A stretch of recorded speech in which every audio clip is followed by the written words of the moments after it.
ನಮಸ್ಕಾರ, ನೀವು ನೋಡ್ತಾ ಇದ್ದೀರಾ ರಿಪಬ್ಲಿಕ್ ಕನ್ನಡ. ನಾನು ನಾಗೇಂದ್ರ ಬಾಬು.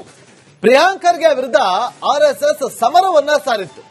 ಚಿತ್ತಾಪುರದಲ್ಲಿ ಶತಾಯಗತಾಯ ನಾವು ಪಥಸಂಚಲನವನ್ನ ಮಾಡೇ ಮಾಡ್ತೀವಿ ಅಂತೇಳಿ ಕಾನೂನು ಸಮರಕ್ಕೆ ಮುಂದಾಗಿತ್ತು. ಆ ಮೂಲಕ ಕಾನೂನು ಸಮರಕ್ಕೆ ಮುಂದಾದಂತ ಆರ್ಎಸ್ಎಸ್ಗೆ ಅತಿ ದೊಡ್ಡ ಗೆಲುವು ಸಿಕ್ಕಿದೆ. ಚಿತ್ತಾಪುರದಲ್ಲಿ ಆರ್ಎಸ್ಎಸ್ ಪಥಸಂಚಲನಕ್ಕೆ ಕೋರ್ಟ್ನಿಂದ ಷರತ್ತುಬದ್ಧ ಅನುಮತಿ ಸಿಕ್ಕಿದೆ. ಕಲಬುರಗಿ ಹೈಕೋರ್ಟ್ ವಿಭಾಗೀಯ ಪೀಠದಿಂದ ಆದೇಶ ಹೊರಬಿದ್ದಿರೋದು. ಆರ್ಎಸ್ಎಸ್ ಪಥಸಂಚಲನಕ್ಕೆ ಷರತ್ತುಗಳನ್ನು ಹಾಕಿ ಅನುಮತಿಯನ್ನು ಕೊಡಲಾಗಿದೆ. ಆ ಮೂಲಕ ನವೆಂಬರ್ 16ನೇ ತಾರೀಕಿನಂದು ಚಿತ್ತಾಪುರದಲ್ಲಿ ಪಥಸಂಚಲನ ನಡೆಯುತ್ತೆ. ಮಧ್ಯಾಹ್ನ 3:30ರಿಂದ 5:45ರವರೆಗೆ ಅನುಮತಿ ಸಿಕ್ಕಿದೆ. ಪರೇಡ್ನಲ್ಲಿ 350 ಜನರಿಗೆ ಭಾಗಿಯಾಗೋದಕ್ಕೆ ಅವಕಾಶ ಕೂಡ ಸಿಕ್ಕಿರೋದು. ಇವತ್ತು ಕಲಬುರಗಿಯ ಹೈಕೋರ್ಟ್ನ ವಿಭಾಗೀಯ ಪೀಠ ಮಹತ್ವದ ಆದೇಶವನ್ನ ಕೊಟ್ಟಿದೆ. ಷರತ್ತುಬದ್ಧ ಅನುಮತಿಯನ್ನ ಕೊಟ್ಟಿದೆ. ಆರ್ಎಸ್ಎಸ್ ಪಥಸಂಚಲನ ನಡೆಸಬಹುದು ಅಂತ ಹೇಳಿ ಆದೇಶವನ್ನ ಹೊರಡಿಸಿದೆ. ಆದ್ರೆ ಷರತ್ತುಬದ್ಧ ಅನುಮತಿ.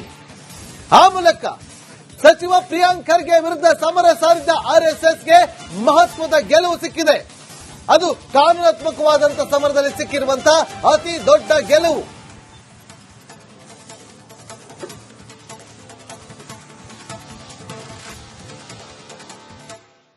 ಯಾವುದೇ ಕಾರಣಕ್ಕೂ ಕೂಡ ನಾವು ಕೊಡೋದಿಲ್ಲ, ದಂಡವನ್ನ ಬಿಟ್ಟು ಬರಬೇಕು, ಇದು ಸರ್ಕಾರಿ ಜಾಗ, ಸಾರ್ವಜನಿಕ ಸ್ಥಳದಲ್ಲಿ ಇವರೆಲ್ಲ ಮಾಡೋ ಹಾಗಿಲ್ಲ, ಹಾಗೆ ಹೀಗೆ ಅಂತೇಳಿ ಅಂಕುಶವನ್ನ ಹಾಕುವಂತ ಕೆಲಸಗಳು ಎಷ್ಟೋ ಆಯ್ತು. ಆದ್ರೆ ಎಲ್ಲದಕ್ಕೂ ಕೂಡ ಕಾನೂನಾತ್ಮಕವಾದಂತಹ ಹೋರಾಟವನ್ನ ಮಾಡಿ ಫುಲ್ ಸ್ಟಾಪ್ ಇಟ್ಟಿದೆ. ಕಾನೂನಾತ್ಮಕವಾದಂತಹ ಸಮರದಲ್ಲಿ ಆರ್ಎಸ್ಎಸ್ಗೆ ಅತಿ ದೊಡ್ಡ ಗೆಲುವು ಸಿಕ್ಕಿದೆ. ಆ ಮೂಲಕ ಹೈಕೋರ್ಟ್ನ ವಿಭಾಗೀಯ ಪೀಠ ಆದೇಶವನ್ನ ಕೊಟ್ಟಿರೋದೇನು, ಅನುಮತಿ ಕೊಟ್ಟಿದೆ, ಷರತ್ತುಬದ್ಧ ಅನುಮತಿ ಮಾಡಿ. ಆದ್ರೆ ಒಂದಷ್ಟು ಕಂಡೀಷನ್ಸ್. 350 ಜನ ಭಾಗಿಯಾಗಬೇಕು. 350 ಜನ ಭಾಗಿಯಾಗಬೇಕು. 16ನೇ ತಾರೀಕು ನೀವು ಮಾಡಬಹುದು. ಟೈಮಿಂಗ್ಸ್ ಕೂಡ ಇದೆ. ಮಧ್ಯಾಹ್ನ 3:30ರಿಂದ 5:45ರವರೆಗೆ ನಿಮಗೆ ಅನುಮತಿಯನ್ನ ಕೊಡಲಾಗಿದೆ ಅಂತೇಳಿ ಒಂದಷ್ಟು ಷರತ್ತನ್ನ ವಿಧಿಸಿ ಈಗ ಅನುಮತಿಯನ್ನ ಕೊಟ್ಟಿರೋದು. ಇದು ಒಂದು ರೀತಿಯಲ್ಲಿ ಪ್ರಿಯಾಂಕ್ ಖರ್ಗೆ ವಿರುದ್ಧ ಸಮರ ಸಾರಿದ್ದ ಆರ್ಎಸ್ಎಸ್ಗೆ ಸಿಕ್ಕಂತಹ ಅತಿ ದೊಡ್ಡ ಗೆಲುವು. ಅತಿ ದೊಡ್ಡ ಗೆಲುವಿದು. ಇಲ್ಲಿ ರಿಜಿಸ್ಟ್ರೇಷನ್ ಇಲ್ಲ, ಹಾಗೆ ಹೀಗೆ ಅಂತೆಲ್ಲ ಹೇಳಿ ಬಿಂಬಿಸುವಂತ ಕೆಲಸವನ್ನ ಮಾಡಲಾಗಿತ್ತು. ಆದ್ರೆ ಆರ್ಎಸ್ಎಸ್ ವಾದವನ್ನ ಮಾಡುವ ಸಂದರ್ಭದಲ್ಲಿ ಏನ್ ಹೇಳ್ತು, 100 ವರ್ಷ ಪೂರೈಕೆ ಮಾಡಿರುವಂತಹ ಹಿನ್ನೆಲೆಯಲ್ಲಿ ನಾವು ದೇಶಾದ್ಯಂತ ಪಥ ಸಂಚಲನವನ್ನ ಮಾಡ್ತಾ ಇದೀವಿ. ಎಲ್ಲೂ ಯಾವುದೇ ರೀತಿಯಾದಂತಹ ಗಲಭೆಗಳಾಗಿಲ್ಲ. ಗಣವೇಷಧಾರಿಗಳು ತಮ್ಮ ಪಾಡಿಗೆ ಪಥ ಸಂಚಲನದಲ್ಲಿ ಭಾಗಿಯಾಗ್ತಾರೆ, ಭಗವಧ್ವಜವನ್ನ ಹಿಡಿದುಕೊಂಡು ಅವರು ಸಾಕ್ತಾರೆ ಅನ್ನೋದನ್ನ ಅವರು ವಾದವನ್ನ ಮಂಡಿಸಿದ್ರು. ಆದ್ರೆ ಕೆಲವರು ದಂಡವನ್ನ ಹಿಡಿಯುವಂತಿಲ್ಲ ಅಂತೇಳಿ ಅಲ್ಲೂ ಕೂಡ ಕಂಡೀಷನ್ ಹಾಕಬೇಕು ಅಂತೇಳಿ ಕೆಲ ಲೀಡರ್ಗಳು ಅದಕ್ಕೆ ಕಡಿವಾಣ ಹಾಕೋದಕ್ಕೆ ಮುಂದಾಗಿದ್ರು. ಯಾವುದೇ ಕಾರಣಕ್ಕೂ ಕೂಡ ಆರ್ಎಸ್ಎಸ್ ಪಥಸಂಚಲನ ನಡಿಬಾರದು ಅನ್ನೋ ನಿಟ್ಟಿನಲ್ಲಿ ಒಂದಷ್ಟು ಸಂಘಟನೆಗಳು ಬಂದು ನಮಗೂ ಅನುಮತಿಯನ್ನ ಕೊಡಿ, ನಾವು ಅವತ್ತೇ ಮಾಡ್ತೀವಿ ಅಂತೇಳಿ ಅರ್ಜಿಗಳನ್ನ ಸಲ್ಲಿಸೋದಕ್ಕೆ ಮುಂದಾಗಿದ್ರು. ಶತಾಯಗತಾಯ ಆರ್ಎಸ್ಎಸ್ ಪಥಸಂಚಲನ ಚಿತ್ತಾಪುರದಲ್ಲಿ ನಡಿಬಾರದು ಅನ್ನೋ ನಿಟ್ಟಿನಲ್ಲೇ ಒಂದಷ್ಟು ಪ್ಲಾನ್ಗಳಾಗಿತ್ತು. ಎಲ್ಲಾ ಪ್ಲಾನ್ಗಳು ಕೂಡ ಈಗ ಉಲ್ಟಾ ಹೊಡೆದಿದೆ. ಎಲ್ಲಾ ಪ್ಲಾನ್ಗಳು ಕೂಡ ಫೇಲ್ಯೂರ್ ಆಗಿದೆ.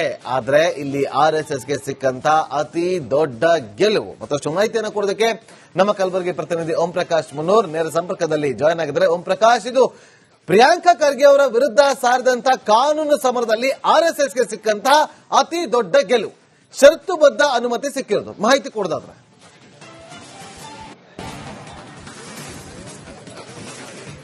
ಖಂಡಿತವಾಗೂ ನಾಗೇಂದ್ರ ಬಾಬು, ಚಿತ್ತಾಪುರದಲ್ಲಿ ಆರ್ಎಸ್ಎಸ್ ಪಥಸಂಚಲನಕ್ಕೆ ಏನು ಮುಂದಾಗಿತ್ತು, ಆ ಸಂದರ್ಭದಲ್ಲೇ ಸಚಿವ ಪ್ರಿಯಾಂಕ್ ಖರ್ಗೆ ಆರ್ಎಸ್ಎಸ್ ನ ಪಥಸಂಚಲನಕ್ಕೆ ಅನುವು ಮಾಡಿಕೊಡಬಾರದು ಅನ್ನುವಂತ ನಿಟ್ಟಿನಲ್ಲಿ ಒಂದಷ್ಟು ಏನು ಸರ್ಕಾರಕ್ಕೆ ಪತ್ರ ಬರೆಯುವಂತ ಕೆಲಸ ಆಗಿದ್ರು. ಅದಾದ ಬಳಿಕ ಚಿತ್ತಾಪುರದಲ್ಲಿನ ಆರ್ಎಸ್ಎಸ್ ಪಥಸಂಚಲನ ಅನುಮತಿ ಕೂಡ ನಿರಾಕರಿಸಿದ್ರು. ಅದಾದ ಬಳಿಕ ಸರ್ಕಾರ ವರ್ಸಸ್ ಸಚಿವ ಪ್ರಿಯಾಂಕ್ ಖರ್ಗೆ ವರ್ಸಸ್ ಆರ್ಎಸ್ಎಸ್ ಅನ್ನುವಂತ ನಿಟ್ಟಿನಲ್ಲಿ ಈ ಒಂದು ಫೈಟ್ ನಡೆದಿರುವಂತದ್ದು. ಅಂತಿಮವಾಗಿ ಇವತ್ತು ಕೋರ್ಟ್ನಲ್ಲಿ ಸಚಿವ ಪ್ರಿಯಾಂಕ್ ಖರ್ಗೆ ಮತ್ತೆ RSS ನಡುವಿನ ಫೈಟ್ ನಲ್ಲಿ ಗೆದ್ದು ಬಿಗಿರುವಂತದ್ದು RSS ಆಗಿರುವಂತದ್ದು. ಸರ್ಕಾರ ಕೂಡ ಅಧಿಕೃತವಾಗಿಯೇ ಈ ಒಂದು ಪಥಸಂಚಲನಕ್ಕೆ ಅನುಮತಿಯನ್ನ ನೀಡಿ ದಿನಾಂಕವನ್ನ ಘೋಷಣೆ ಮಾಡಿರುವಂತದ್ದು.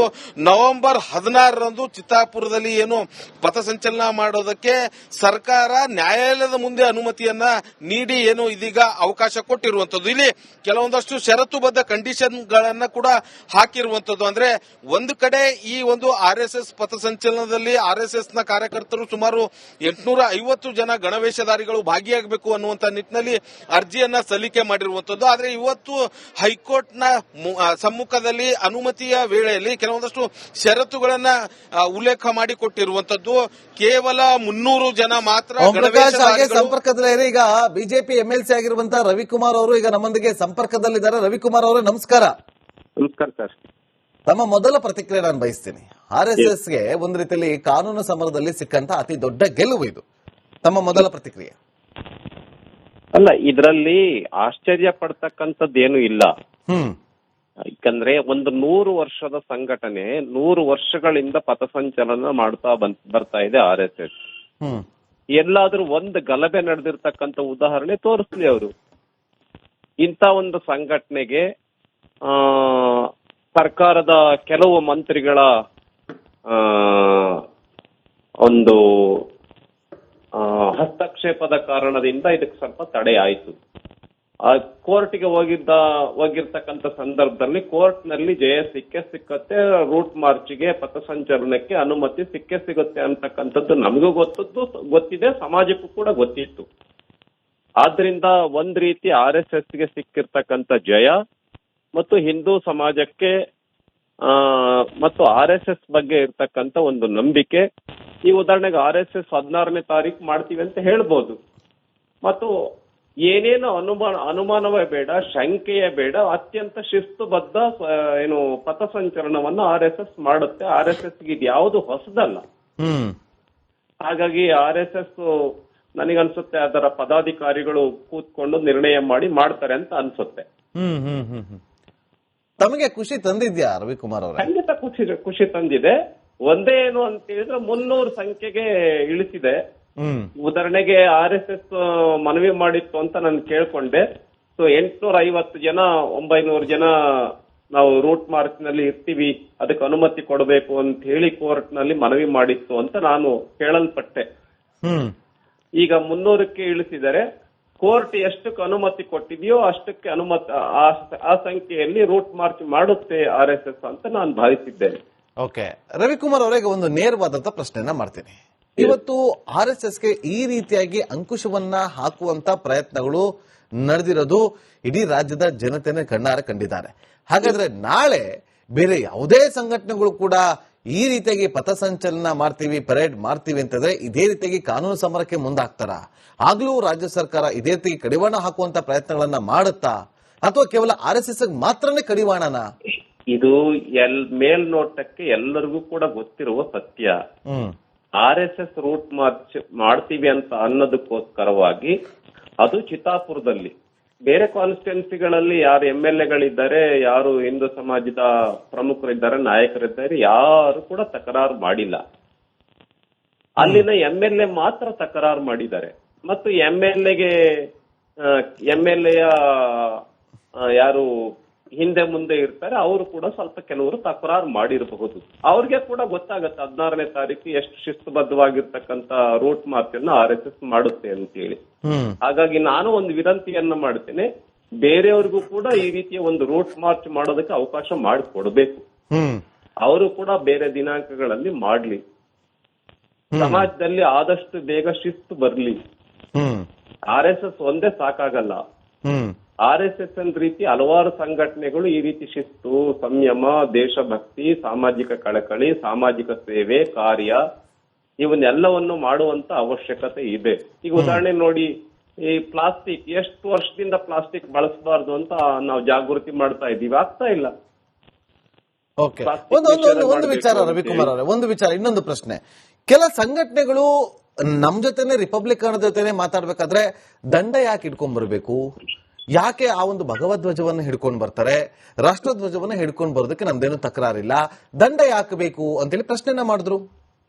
ಈ ಒಂದು RSS ಮುಂಚೆಯಿಂದ RSS ಯಾವತ್ತು ಪ್ರಾರಂಭ ಆಯ್ತು ಅವತ್ತಿಂದ ದಂಡ, ಶೂಸ್, ಬಿಳಿ ಶರ್ಟು, ಖಾಕಿ ಪ್ಯಾಂಟ್, ಹಾಫ್ ಪ್ಯಾಂಟ್, ಈಗ ಫುಲ್ ಪ್ಯಾಂಟ್ ಆಗಿದೆ ಮತ್ತು ಕಪ್ಪು ಟೋಪಿ ತಲೆಗೆ. ಇದನ್ನ ರೂಟ್ ಮಾರ್ಚ್ ಅಲ್ಲಿ ಒಂದು ಯೂನಿಫಾರ್ಮ್ ಅನ್ನು RSS ನಿರ್ಧಾರ ಮಾಡಿದೆ. ಅದನ್ನ ಆ ರೀತಿಯ ಒಂದು ರೂಟ್ ಮಾರ್ಚ್ಗೆ, ಆ ರೀತಿಯ ಒಂದು ಪಥಸಂಚಲನಕ್ಕೆ ಬೇರೆ ಸಂಘಟನೆಗಳು ತಮ್ಮದೇ ಆಗಿರ್ತಕ್ಕಂಥ ಧ್ವಜನ, ತಮ್ಮದೇ ಆಗಿರ್ತಕ್ಕಂಥ ಯೂನಿಫಾರ್ಮ್ ಮಾಡ್ಕೊಳ್ಳೋದಕ್ಕೆ ಸಂವಿಧಾನದಲ್ಲಿ ಅವಕಾಶ ಇದೆ. ಮಾಡ್ಲಿ, ಯಾರು ಬೇಡ ಅಂತಾರೆ? ಅಂದ್ರೆ ಸಂವಿಧಾನದ ಚೌಕಟ್ಟಿನಲ್ಲಿ ಯಾರು ಏನ್ ಬೇಕಾದ್ರೂ ಮಾಡೋದಕ್ಕೆ ಒಂದು ರೀತಿಯಲ್ಲಿ ಯಾವುದೇ ರೀತಿಯಂತ ಅಹಿತಕರ ಘಟನೆಗಳಂತೆ ಮಾಡದಿದ್ರೆ ನಿಮ್ಗೂ ಕೂಡ ಸಮ್ಮತಿನೇ ಅಲ್ವಾ? ಶಿಸ್ತುಬದ್ಧವಾಗಿರ್ಬೇಕು. ದೇಶಕ್ಕೆ ಹಿತ ತರ್ತಕ್ಕಂಥ ವಿಷಯದಲ್ಲಿ ಯಾವುದೇ ರಾಜಿ ಇಲ್ಲ. ಓಕೆ, ಥ್ಯಾಂಕ್ ಯು ರವಿಕುಮಾರ್ ಅವರೇ ಮಾತಾಡಿದಕ್ಕೆ. ಮತ್ತೊಂದು ಕಡೆ